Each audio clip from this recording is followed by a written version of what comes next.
At this point, everybody has probably already heard what Trump said during the debate, that Haitian immigrants in Springfield, Ohio are eating pets. And obviously, this is not true. Trump was very quickly called down on it. But I want to talk about where that comes from.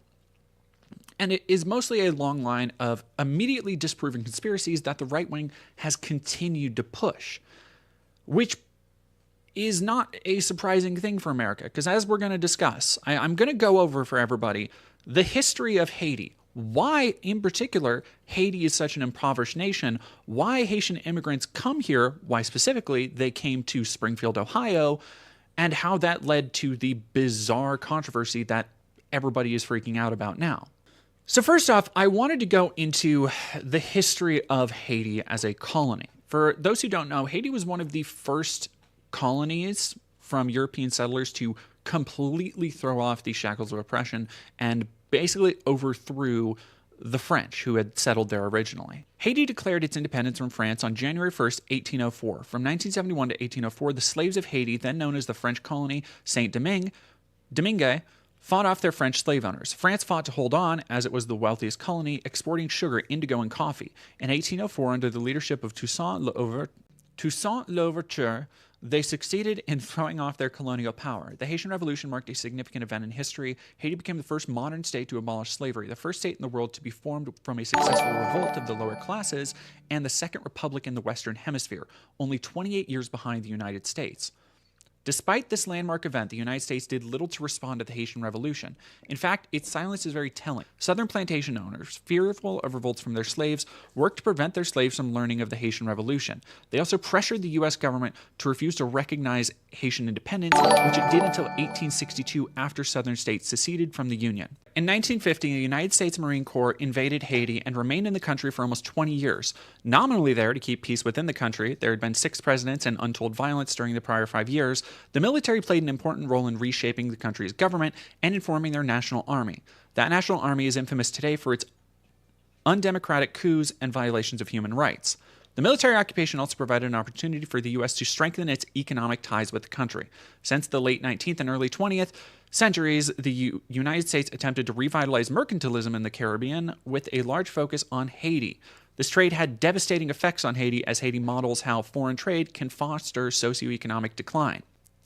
In December 1990, Haiti completed its first democratic elections after violence surrounding prior elections caused them to be aborted. Jean-Bertrand Aristide, a Catholic priest with tremendous support from the black poor of the country, was elected with 67% of the vote and took office on February 7, 1991.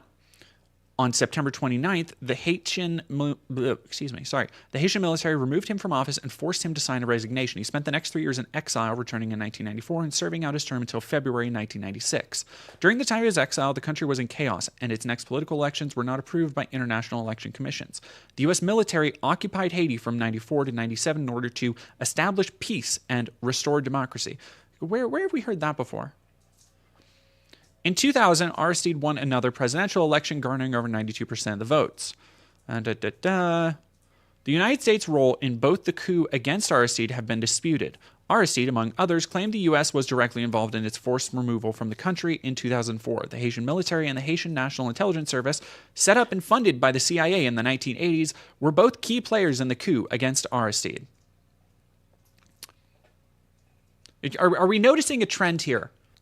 But thanks to somebody in chat for bringing this up. The original Fort Dimanche was built by the French when Haiti was a colony prior to 1804. It became a military facility built by the U.S. Marines in the 20s during the American occupation of Haiti.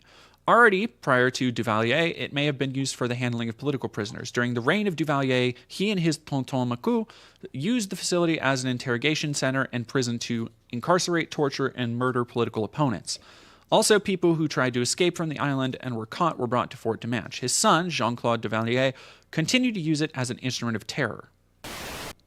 So I wanted to talk really briefly about, now we know, in brief, right? There's a lot you could talk about there. There's obviously a lot of history between Haiti and America. But in brief, the United States' role in Haiti's ongoing crushing poverty.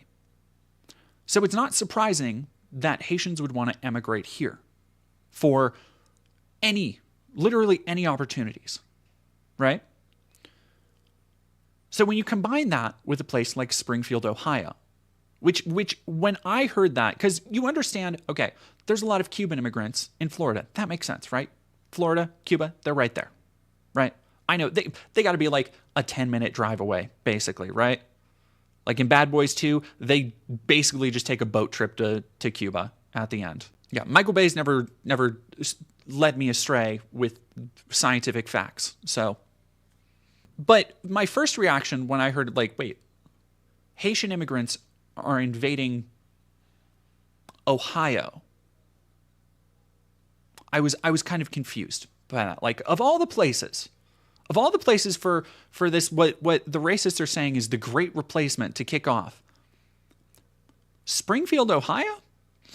But when you look into the reasons behind this, it's actually really interesting. It comes down to, if you remember a couple months ago, when we like basically live debunked Matt Walsh, when he was talking about how the governor of Maine wants to push white men out of spaces and wants to give jobs to unqualified women because she signed a bill that allowed for more allocation of funding for women's education in the construction field.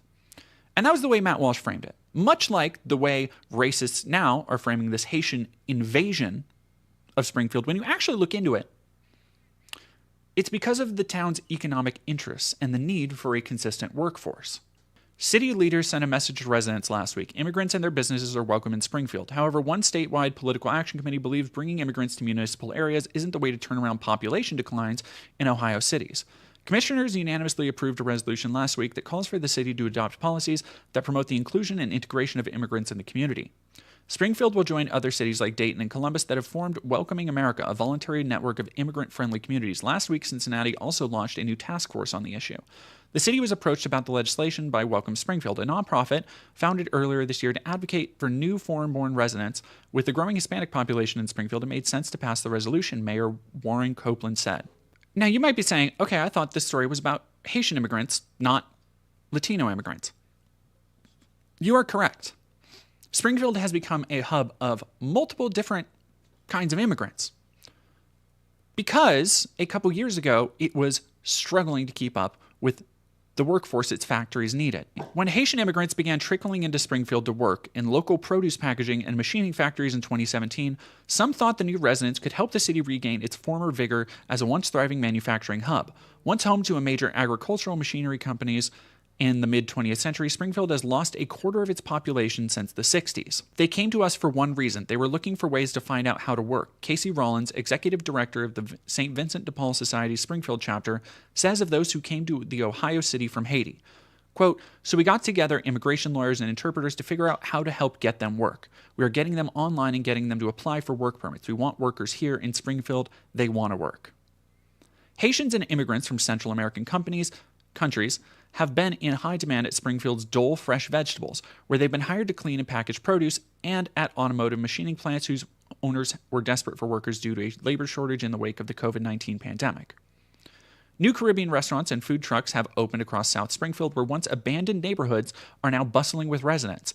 A popular Haitian radio show has been broadcasting for several years, and every May, thousands turn out for Haitian Flag Day that's celebrated at a local park.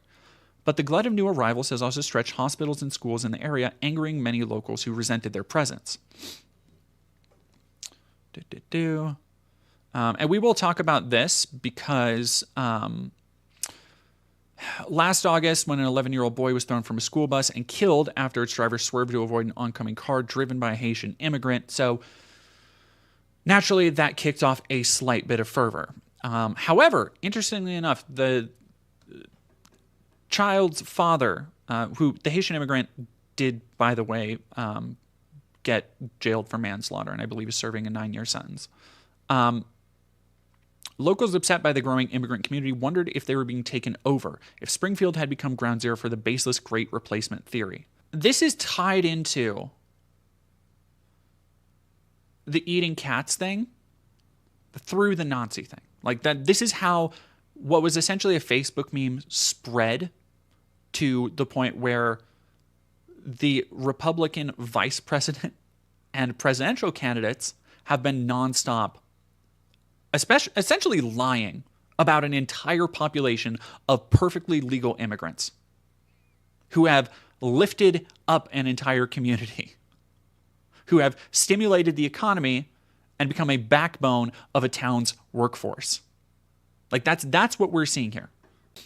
Soon, right-wing extremists seized on Springfield's unrest. Armed neo-Nazi members of Blood Tribe, a hardcore white supremacist group, according to the ADL, flew flags bearing swastikas and marched through a prominent downtown street while a jazz and blues festival was taking place nearby in August. One witness to the march, who declined to be interviewed by The Guardian due to fearing for their family's safety after being doxxed, reported that members of the group pointed guns at cars and told people to go the fuck back to Africa. Now, here's an interesting little tidbit that I found darkly humorous. A Springfield police representative, however, appeared to downplay the scene, telling local media that the hate group's march was just a little peaceful protest. I wonder why the police would do that. I wonder why. Blood Tribe celebrated Donald Trump bringing up the Immigrants Killing Cats lie during the debate, said Maria Bruno of Ohioans Against Extremism, a nonprofit funded last month in part due to a rising presence of extremists in Ohio. They are thrilled that there are politicians willing to echo their talking points. J.D. Vance has regularly claimed that illegal immigrants are generally causing chaos all across Springfield on the campaign trail in recent weeks. Ohio's Republican Attorney General Dave Yost said he plans to direct his office to, quote, research legal avenues to stop the federal government from sending an unlimited number of migrants to Ohio communities. In December, a Springfield man was sentenced to 20 years in jail for hate crimes after attacking 8 Haitians earlier in 2023. Last year, a local Haitian church was broken into and damaged twice. Longtime black residents of Springfield have reported being verbally abused when walking on the city streets, having been confused with members of the Haitian community. The effect is plainly obvious. That is, unfortunately, like all of those instances of hate crimes, that was before there was this national spotlight that is being pushed by right-wing propagandists to try and cement their narrative. And I cannot stress this enough. Facts be damned at this point. From NBC News. The day after the presidential debate at which former President Trump spread a false story about Haitian immigrants, Christopher Pohlhaus, leader of the neo-Nazi group Blood Tribe, took to his Telegram channel to take credit. A Marine-turned-tattoo artist known as Hammer to his hundreds of followers wrote Blood Tribe had, quote, pushed Springfield into the public consciousness. As with most rumors, the beginning of the baseless claims about Haitians eating pets is hard to pinpoint, but Blood Tribe undoubtedly helped spread it. Starting in late June, people in local Facebook groups had been posting about Haitian children chasing ducks and geese. Around the same time, conservative media was characterizing Springfield as being flooded with immigrants. Over the next few weeks, the Facebook complaints, all without evidence, got darker, with anonymous posters claiming they were hearing that ducks and geese were going missing, perhaps even being eaten by their migrant neighbors. From NewsGuard's reality check, original sources of the claim that Haitians eat pets admit no first-hand knowledge. Quote, I'm not sure I'm the most credible source because I actually don't know the person who lost the cat, Kimberly Newton told NewsGuard. She is the Springfield, Ohio's resident whose story started it all. The journey of the viral claim from vague third-hand gossip among Ohio neighbors to the presidential debate stage, where it was broadcast to 67 million people, is as stunning as the claim itself. Lee's since-deleted Facebook post first appeared in a private Springfield Facebook group called Springfield, Ohio Crime and Information earlier this month. The post said, quote, my neighbor Newton informed me that her daughter's friend had lost her cat. One day she came home from work. As soon as she stepped out of her car, looked towards the neighbor's house where Haitians live, and saw her cat hanging from a branch like you do a deer for butchering, and they were carving it up to eat. The claim jumped from Facebook to X on September 5th when a conservative user named Buckeye Girl posted a screenshot of Lee's post with Lee's name redacted. On September 9th, city officials said they had no evidence of pets being stolen, injured, or eaten by the immigrant population. In an emailed statement to NewsGuard, a city official said, in response to recent rumors alleging criminal activity by the immigrant population in our city, we wish to clarify that there had been no credible reports or specific claims of pets being injured, harmed, or abused by individuals. Nonetheless, on September 10th, the story reached the national stage. Quote, in Springfield, they're eating the dogs. The people that came in, they're eating the cats. They're eating the pets of the people that live there, Trump declared as fact during the debate. America's favorite idiot, you know him, you hate him, J.D. Vance. Ohio police have no credible reports of Haitian immigrants harming pets, contradicting J.D. Vance's claim. Vance wrote on, like, first off, I'm gonna pause here for a second. J.D. Vance literally cannot stop stepping on rakes. Like, he just can't. It's that one Simpsons clip where he just takes a turn, steps on a rake. Takes a turn, steps on a rake. Police in Springfield said they had received no credible reports, we just heard this, contradicting a claim by Republican vice presidential nominee Senator J.D. Vance. In a post on X, Vance wrote Monday that people have had their pets abducted and eaten by people who shouldn't be in this country. Mind you, again, the immigrant population here is not only from a country that is impoverished because of American intervention and imperialism, but also immigrants who have helped to revitalize the local economy there, who are doing the jobs that there aren't enough people in town to do otherwise. Just pointing that out. That's who he's talking about shouldn't be in this country. I don't know, JD, it kind of sounds like you're against economic growth. That doesn't seem like a very good secure plan, buddy. After NBC News asked the Vance campaign about the lack of evidence for his claim, a spokesperson said the senator had received, quote, a high volume of calls and emails over the past several weeks from concerned citizens in Springfield, and that his tweet is based on what he's hearing from them. That is oh man. You can see the confirmation bias loop at work here, right? Like I hope in the way I've laid this out, that gives you a better idea of where these like calls and where this information is coming from. It's coming from either people like Lee, who just randomly posted on Facebook because they heard shit, who were just being off the cuff racist and aren't actually affected by what this might entail and what it might do to people. Or it's coming from people like the Nazi marchers who think there's a white replacement on and are overjoyed that Vance and Trump are sharing their talking points. And so it just goes in this circle of absolute fucking lies that even if J.D. Vance doesn't believe this is happening, he can go and say, well, my constituency, the people are calling me. They want me to tell the truth, and I'm representing them. And in a way, yeah, he is representing his constituency. Just like fucking Nazis.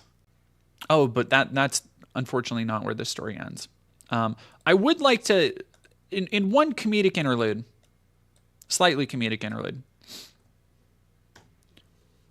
I want to talk about Christopher Rufo, longtime grifter, real just very, very dumb person.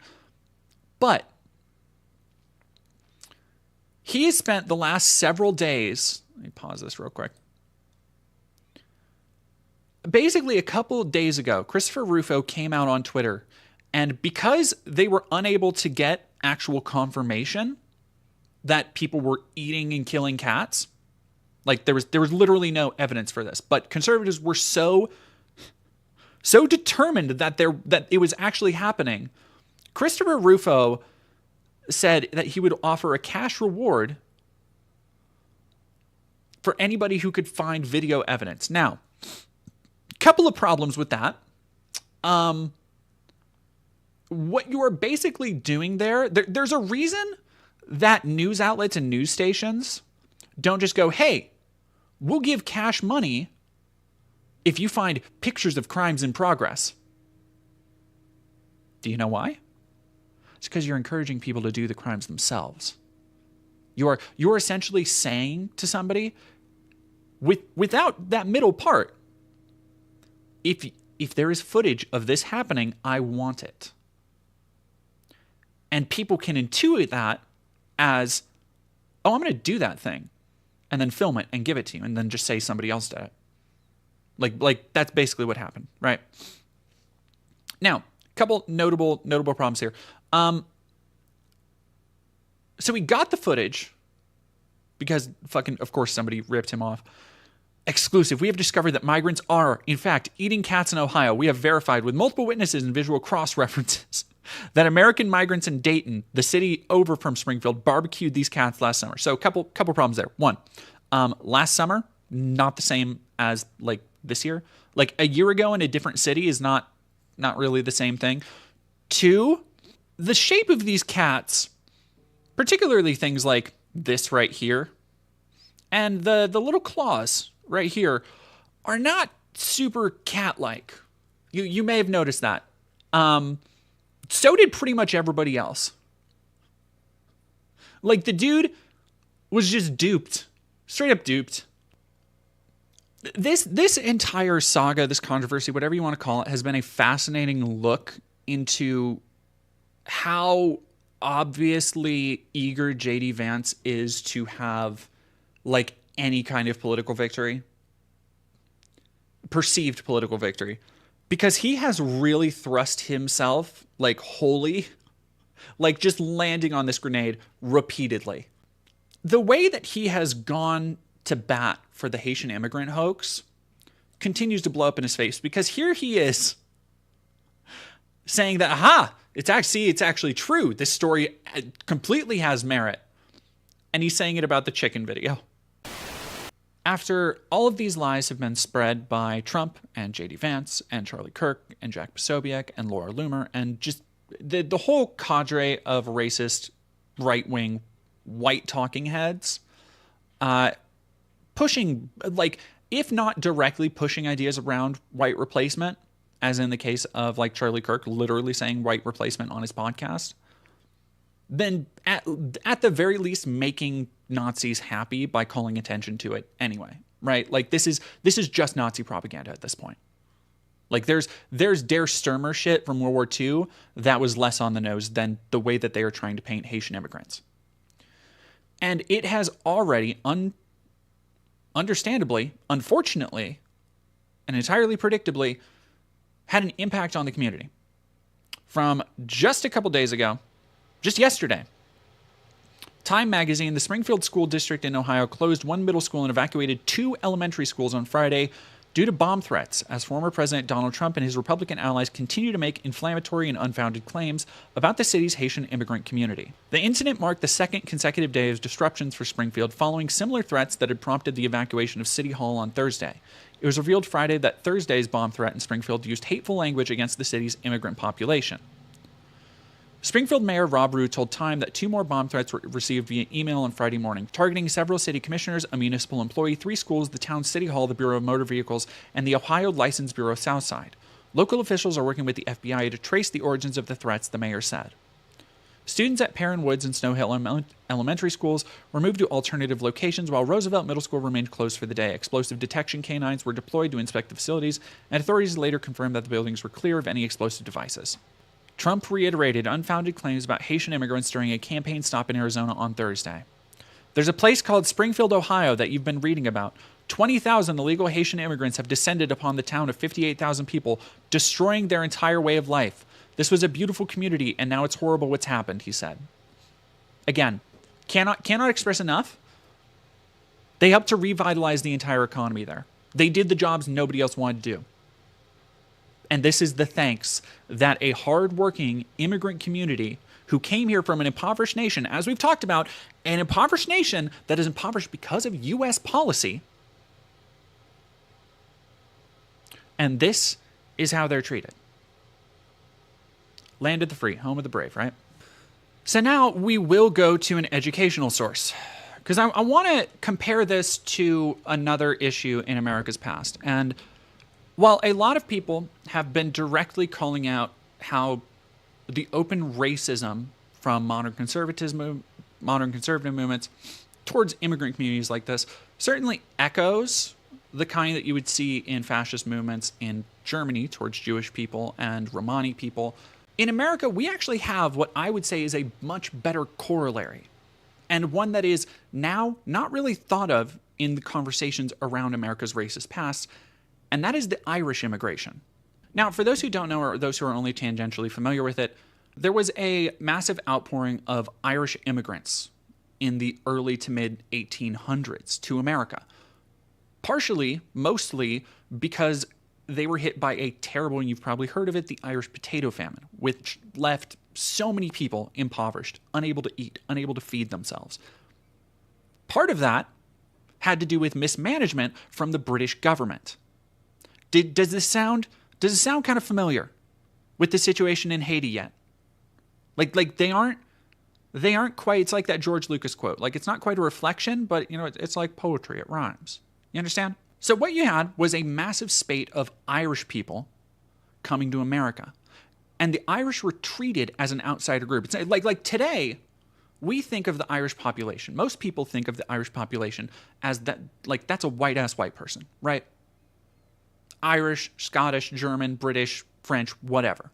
Like, that is all white people. At the time, they were treated as a racial minority. They were openly discriminated against. They were denied hiring opportunities. Well, we'll read a little bit about this. In the mid-1800s, a large number of immigrants crossed the Atlantic Ocean to be given a new life in America from Europe. More than 3 million of these immigrants arrived from Ireland and Germany. Many of them were fleeing economic or political troubles in their native country. Most immigrants arriving between the years 1840 and 1860 were Irish. At that time, a disease called potato blight caused potatoes to rot. Consequently, many families in Ireland were left with little to no food. More than 1 million Irish died of starvation and disease.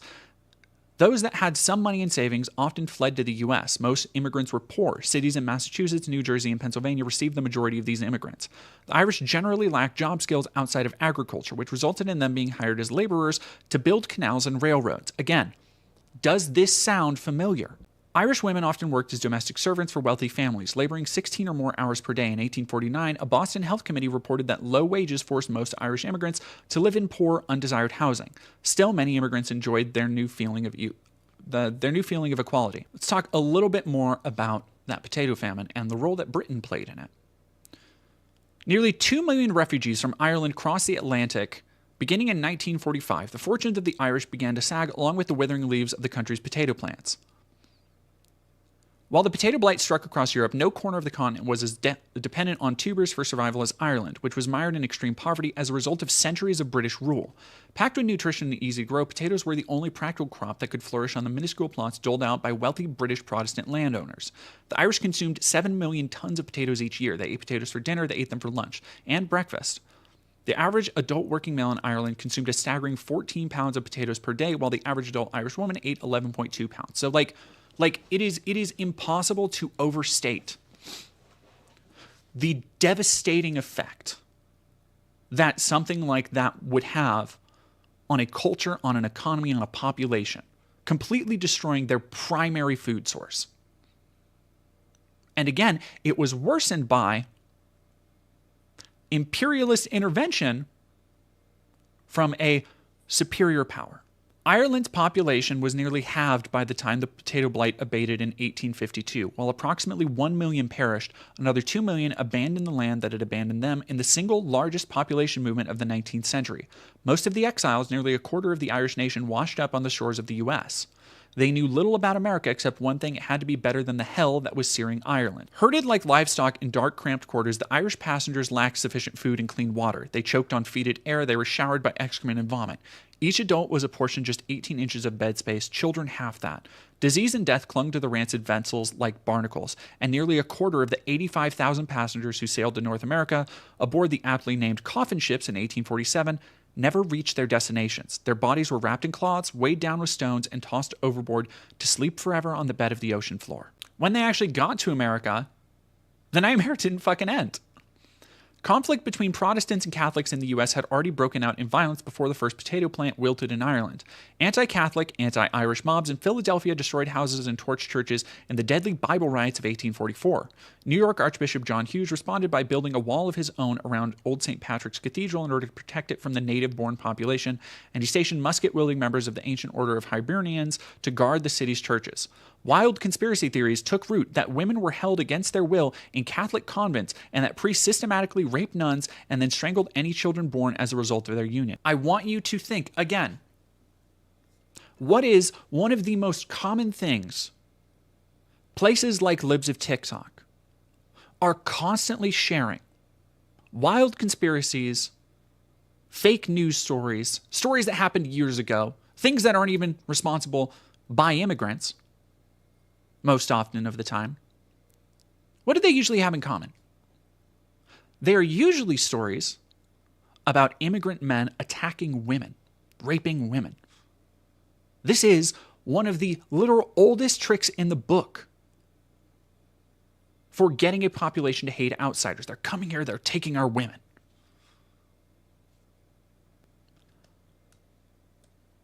And yeah, I see people talking about Gangs of New York. Scorsese's Gangs of New York deals with this exact issue. The entire crux of that movie was Bill the Butcher, the Four Corners of New York during this period of mass Irish immigration. Great fucking movie, by the way. Now, again, I cannot stress there are so many parallels between what we're seeing here How Haitians who come to this country to work, to escape from the poverty imposed on them, are being framed, and how Irish people, people that we now consider an integral part of the fabric of America, right? Like just a regular accepted part of white European American heritage, and how they were framed at the time, and the role that they played in American society. The Irish filled the most menial and dangerous jobs, often at low pay. They cut canals, they dug trenches for water and sewer pipes, they laid rail lines, they cleaned houses, slaved in textile mills, worked as stevedores, stable workers, and blacksmiths. Not only did working class Americans see the cheaper laborers taking their jobs, some of the Irish refugees even took up arms against their new homeland during the Mexican-American War. Drawn in part by higher wages and a common faith with the Mexicans, some members of the St. Patrick's Battalion had deserted the U.S. Army after encountering ill treatment by their bigoted commanders and fought with the enemy. Good on them. After their capture, 50 members of the San Patricos were executed by the U.S. Army for their treasonous decisions. Now, here we go with the discrimination. Again, the same kind of, I cannot express enough, the same kind of discrimination we're still seeing today. The discrimination faced by the famine refugees was not subtle or insidious. It was right there in black and white. Newspaper classified advertisements that blared, "No Irish need apply." The image of a simian Irishman imported from Victorian England was given new life by the pens of illustrators such as Thomas Nast that dripped with prejudice as they sketched Celtic ape men with sloping foreheads and monstrous appearances. In 1849, a clandestine fraternal society of native-born Protestant men called the Order of the Star-Spangled Banner was like straight up old school Nazis, fraternal orders and shit. This is just fucking old school Proud Boys, is what we're seeing here.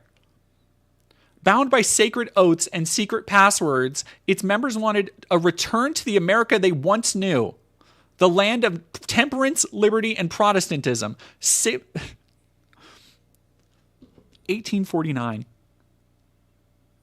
1849. Not even 100 years, not even 100 fucking years after the signing of the Declaration of Independence. Like, not even a full lifetime. There's a point in Matt Walsh's movie where he's talking to a racial studies professor, right? And she says something to the effect of, because he is very obviously trying to get her to say America's racist, because he wants his audience to take that literally as like, oh, all liberals think everybody in America is racist. And what she says is that racism is foundational to America. America is racist in its bones. And what she means by that is not that everybody in America is a flaming racist. Fucking obviously, some people like J.D. Vance and Trump and their followers and the Nazis who follow them are. But what she is saying is that there's a foundational aspect of racism in America, in American history. America isn't just some periods where, oh yeah, oops, a racism happened. It's not just periods where there were slaves and then we freed the slaves.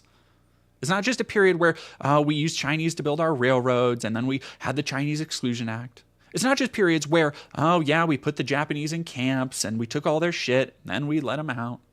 It's not just periods where, oh yeah, we had Jim Crow laws and then we took them all away and everything's better.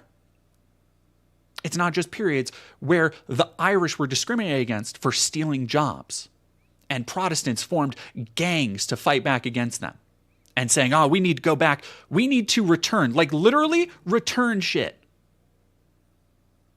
Literally the same modern Europa bullshit we see today, less than 100 years after the founding of America. Now that is what she fucking means. When people like that say racism is foundational to America, is because this shit has always been here.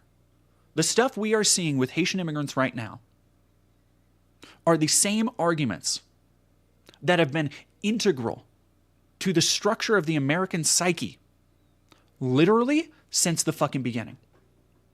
The structure of American politics, of politicians, and this is something I've talked about. People who watch me all the time, people who have watched my videos on anti-Semitism, the history of racism, you know what I'm about to say.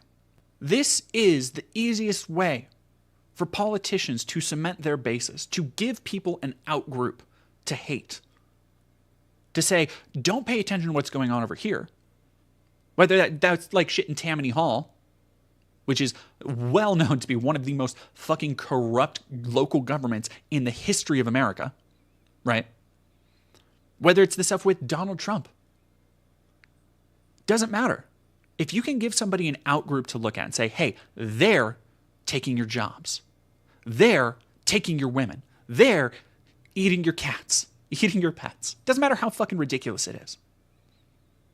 Because other people want something to latch onto. And as long as you give them that, honestly, that's kind of just the American way. There are always going to be people who are going to bite. Always going to be people who are going to bite. And it's so fucking funny that it comes back to this same stuff. Like, 150 years after this, the KKK, the Klan, America First, would be siding with Hitler. Would be saying the same shit, Americans must rule America, right?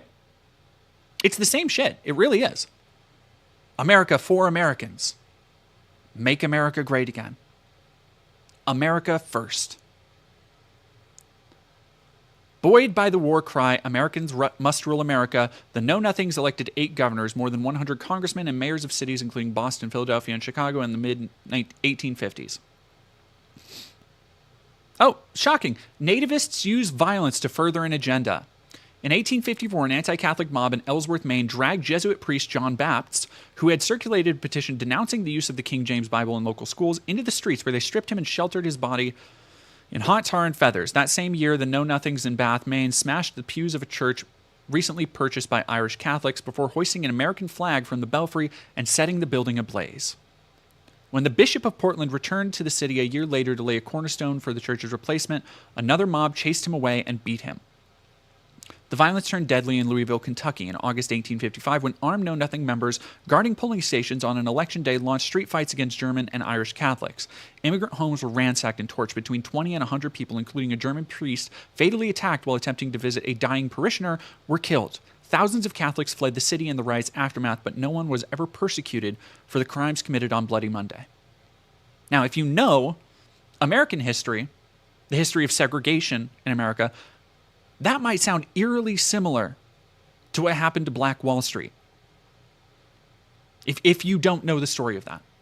I believe I talked about that in the history of protest video. So when people, this is why I wanted to talk about the Irish thing. Because none of this shit that we're dealing with is new. It's just the same assholes trying to take advantage of communities that aren't able to defend themselves. Which means that everybody who's against this, yeah, thank you, Michael Clayton, the Tulsa Massacre.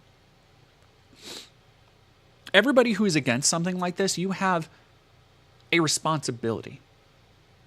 Because as much as this brand of racism is, again, foundational to the fabric of America, foundational to the underpinning of how we approach ideas of diversity in America.